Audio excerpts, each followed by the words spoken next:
Now, Harry, I'm going to teach you a little lesson. Let's match the powers of Lord Voldemort, heir of Salazar Slytherin, against famous Harry Potter and the best weapons Dumbledore can give him. He cast an amused eye over Fawkes and the Sorting Hat, then walked away. Harry, fear spreading up his numb legs, watched Riddle stop between the high pillars and look up into the stone face of Slytherin. High above him, in the half-darkness, Riddle opened his mouth wide and hissed, but Harry understood what he was saying. "Speak to me, Slytherin, greatest of the Hogwarts foe." Harry wheeled around to look at the statue. Fawkes swayed on his shoulder. Slytherin's gigantic stone face was moving. Horror-struck, Harry saw his mouth opening wider and wider to make a huge black hole, and something was stirring inside the statue's mouth. Something was slithering up from its depths. Harry backed away until he hit the dark chamber wall, and as he shut his eyes tight, he felt Fawkes's wing sweep his cheek as he took flight. Harry wanted to shout, "Don't leave me!" But what chance did a phoenix have against the King of Serpents? Something huge hit the stone floor of the chamber. Harry felt it shudder. He knew what was happening. He could sense it. He could almost see the giant serpent uncoiling itself from Slytherin's mouth. Then he heard Riddle's hissing voice. "Kill him." The basilisk was moving towards Harry. He could hear its heavy body slithering ponderously across the dusty floor. Eyes still tightly shut, Harry began to run blindly sideways, his hands outstretched, feeling his way. Riddle was laughing.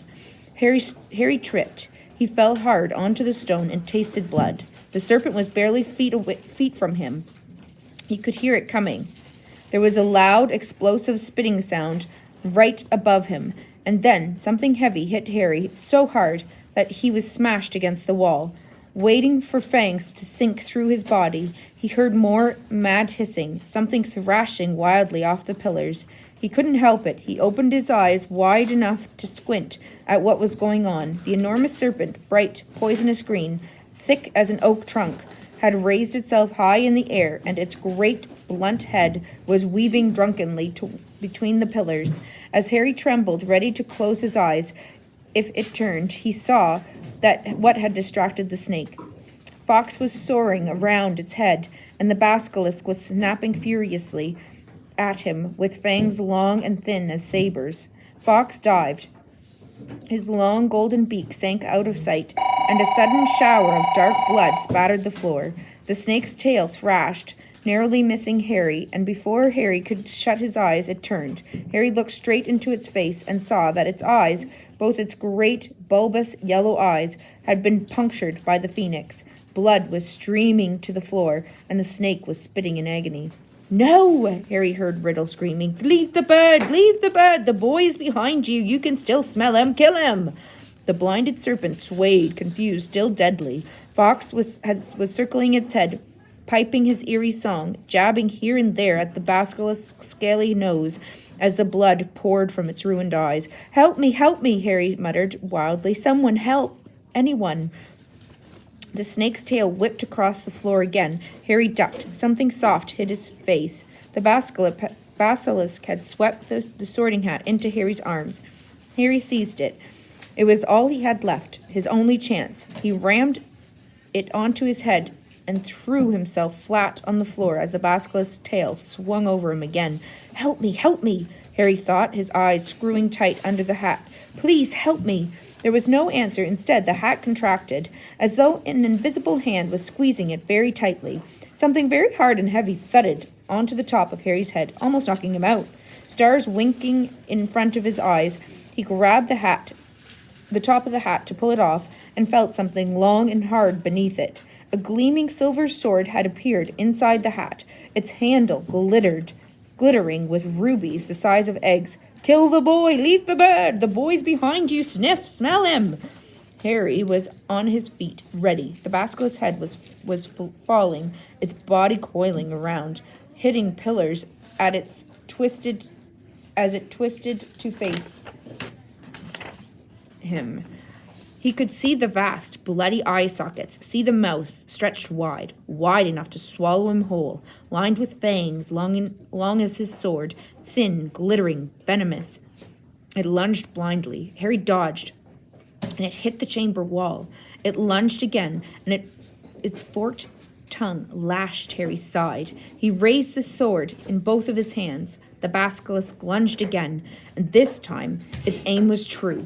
Harry threw his whole weight behind the sword and drove it to the hilt into the roof of the serpent's mouth. But as warm blood drenched Harry's arms, he felt a searing pain just above his elbow. One long, poisonous fang was sinking deeper and deeper into his arm, and it splintered as the basilisk keeled over sideways and fell, twitching to the floor. Harry slid down the wall. He gripped the fang that was spreading poison through his body and wrenched it out of his arm. But he knew it was too late. White-hot pain was spreading slowly and steadily from the wound. Even as he dropped the fang and watched his own blood soaking his robes, his vision went foggy. The chamber was dissolving into a whirl of dull color.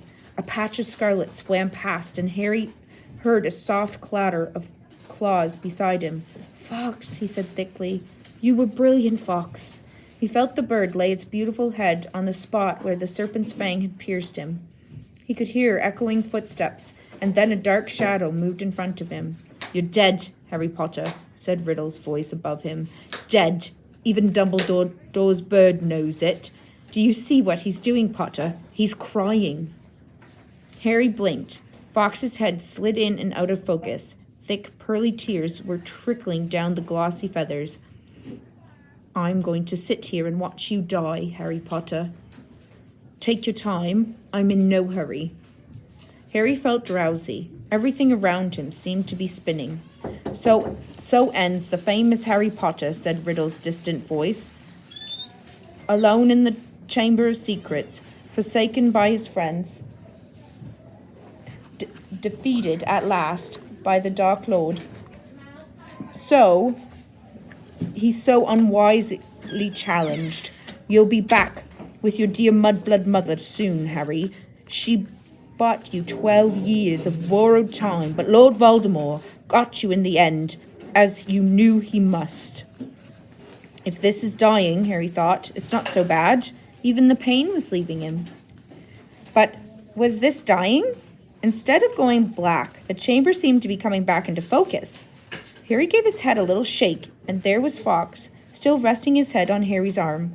A pearly patch of tears was shining all around the wound, except that there was no wound.